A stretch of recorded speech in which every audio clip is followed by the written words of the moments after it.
കപട സദാചാരവാദത്തിനെതിരെയുള്ള കരണത്തടി സംഘമാണ് എല്ലാവരും. ഒരാളെ മാത്രം പ്രണയിക്കുക, അയാളില്ലാതായാൽ ജീവിതകാലം മുഴുവൻ വിധിയെ കുടിച്ചു തള്ളുക എന്ന ആശയ ഉത്ബോധനമാണ് ട്രിവാൻഡ്രം ലോഡ്ജിന് പിന്നാലെ ഇവിടെയും.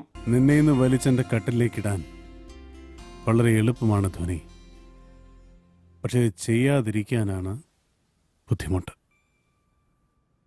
ആ ബുദ്ധിമുട്ട് ഇഷ്ടപ്പെടുന്ന ഒരാളാണ് ഞാൻ. ഇതുപോലൊരു മഹാനഗരത്തിൽ it's very easy to have a fling, to fuck around, to have an extramarital affair. പക്ഷേ ഒരാളെ മാത്രം സ്നേഹിക്കാൻ, ഇൻറ്റൻസായിട്ട് പ്രണയിക്കാൻ, to be a one woman man, മനസ്സിലും ശരീരത്തിലും ഒരാൾ മാത്രം, അതങ്ങനെ ചെയ്യാൻ it demands a mind of quality. ആണും പെണ്ണും ഏത് പ്രായത്തിലായാലും തോളിൽ കൈയിട്ടാൽ പ്രണയമേ ഉണ്ടാകൂ എന്ന ലോഡ്ജ് തിയറി വിഷ്ണുവിന് കൂട്ടുകാരിയെ പ്രണയിക്കാനുള്ള വിദ്യകൾ നൽകി ഒരിക്കൽ കൂടി സ്ഥാപിക്കുന്നു Anoop Menon. You're gonna rock the world for everyone you can, and surely you could be my buddy. You're gonna be my buddy. Be my treasure. We wanna be your buddy.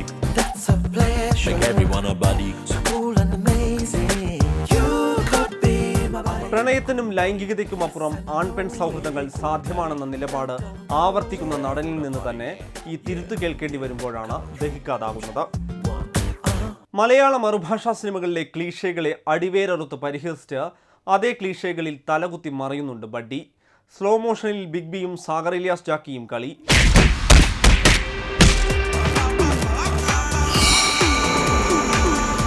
ജീവിത നായികയെ ഓർത്തോർത്ത് തേങ്ങുന്ന ഗാനം ഇവിടെയും.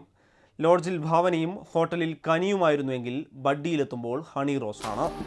നീ വന്നു വീഴുന്നു പനിമതി പോലെ കൈക്കുമ്പിളിൽ, നീ വന്നു വീഴുന്നു പനിമതി പോലെ കൈക്കുമ്പിളിൽ, അലയുകയാ അലയുകയാ അകലം, നീ എൻ മിഴികളിൽ വിരിയുമിള നീലമലരൂ. പകൽ നക്ഷത്രങ്ങൾ, ബ്യൂട്ടിഫുൾ എന്നീ സിനിമകളെ കാവ്യസൗരഭമുള്ള കഥന രീതിയാൽ മനോഹരമാക്കിയിട്ടുണ്ട് അനൂപ് മേനോൻ.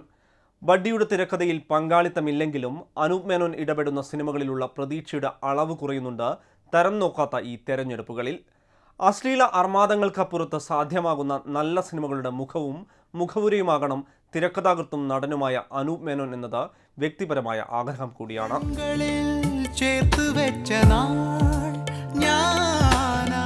കൺകളായി മാറിയില്ലയോ പോലെ നിന്നെ മൂടാനെന്നുമുണ്ട്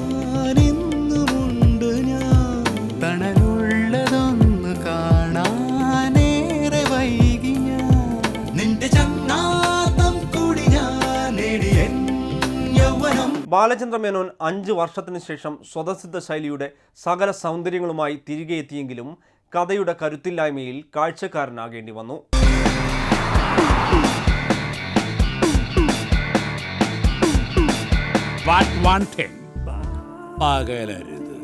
പ്രൊഫസർ ജയന്തി ഇമേജിൽ നിന്ന് Asha Sarath bold and beautiful ആയപ്പോൾ ഭൂമിക ചാവ്ല നിഴലായി. ബാബു ആന്റണിക്കും അരുണിനുമാണ് ഇത്തവണ അനൂപ് മേനോൻ സിനിമയിൽ മേക്ക് ഓവർ. നല്ല സിനിമകളിൽ ബാബു ആന്റണിക്ക് ഇനിയും കോമഡി പരീക്ഷിക്കാം. അടക്കമുള്ള അഭിനയത്തിൽ അരുണിനും. വീൽചെയർ തള്ളാനായി തമിഴിൽ നിന്ന് അതിഥി താരമായി ശ്രീകാന്തിനെ കൊണ്ടുവന്നിട്ടുണ്ട്. ന്യൂ ജനറേഷൻ വിരുദ്ധരെ കൂട്ടത്തിലെത്തിച്ച് കൂടെ നിർത്താനുള്ള ശ്രമത്തിൽ ബാലചന്ദ്ര മേനോന് പിന്നാലെ തിരക്കഥാകൃത്ത് കെ ഗിരീഷ് കുമാറും അകപ്പെട്ടു ഡോക്ടർ റോളിൽ. അതിന്റെ പുറകെ നടന്നതിന് സമയം കളയണ്ട. ക്യാൻസർ മരണങ്ങൾ സിനിമയുടെ ആദ്യ പകുതിയിലും രണ്ടാം പകുതിയിലുമുള്ള പുകവലി വിരുദ്ധ പരസ്യങ്ങളിൽ മാത്രമായിരുന്നു അടുത്തിടെ വരെ. സംവിധായകൻ രാജ് പ്രഭാവതി മേനോൻ അതും തെറ്റിച്ചാണ് പരീക്ഷണം. ഡാഡി കൂളിനും ബെസ്റ്റ് ആക്ടറിനും ഭംഗിയുള്ള ഭാഷയിൽ സംഭാഷണമൊരുക്കിയ ബിപിൻ ചന്ദ്രൻ കഥാപാത്രങ്ങൾക്ക് തോന്നിയതുപോലെ പറയാനുള്ള സ്വാതന്ത്ര്യമാണ് ബഡ്ഡിയിൽ നൽകിയത്.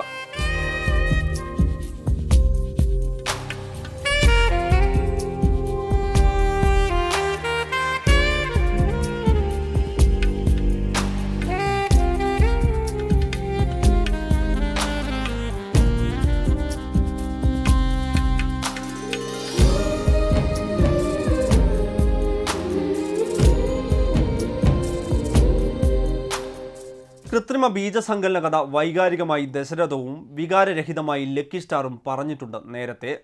കഴിഞ്ഞ വർഷം ഹിന്ദിയിൽ ഹിറ്റായ വിക്കി ഡോണറിനും ഇതായിരുന്നു പ്രമേയം. ബഡ്ഡിയിലെത്തുമ്പോൾ ചിരിച്ചു തള്ളേണ്ട മട്ടിൽ ആത്മാർത്ഥരഹിതമായാണ് കൈകാര്യം. പ്രകാശ് കുട്ടിയുടെ ഛായാഗ്രഹണം ഊട്ടിയുടെയും ലഡാക്കിൻ്റെയും സൗന്ദര്യം കാഴ്ചയാക്കി. വന്നു എൻ ഉൾത്തുടിപ്പിൽ എന്നെ എന്നെ നിൻമിഴിയിൽ നോക്കി ഞാൻ സ്വയമറിയും എന്നും എന്നെ. സമീറ സനീഷിൻ്റെ വസ്ത്രാലങ്കാര മികവ് കാഴ്ചയിലുണ്ട്. രഹസ്യം പറയാൻ കുന്നിൻ മുകളും മരണം കാട്ടാൻ മഴയും കുടയും നിസ്സഹായതയ്ക്ക് വീൽചെയറും കടലും നിറയുമ്പോൾ ഫ്രെയിമുകളിലുമുണ്ട് പഴഞ്ചുവ. ലോക സിനിമകളെ പരിചയപ്പെടുത്താൻ ഫേസ്ബുക്കിലെ കൂട്ടായ്മകളിലൊന്ന് മലയാളം സബ് ടൈറ്റിലുകളുമായി രംഗത്തെത്തുന്നുവെന്ന വാർത്ത കേട്ടത് അടുത്താണ്. പ്രചോദനമെന്ന മുടന്തൻ മുഖവുരയിൽ കട്ടുകടത്തൽ നടത്തുന്നവർക്ക് മുന്നറിയിപ്പ് കൂടിയാകട്ടെ ഈ ശ്രമങ്ങൾ. ദ കിഡ്സ് ആർ ആൾറൈറ്റ് എന്ന മികച്ച ചിത്രത്തിൻ്റെ പാതിവെന്ത പകർപ്പിനെ ശരാശരിയിൽ നിർത്തുകയാണ് ബോക്സ് ഓഫീസ്. Buddy.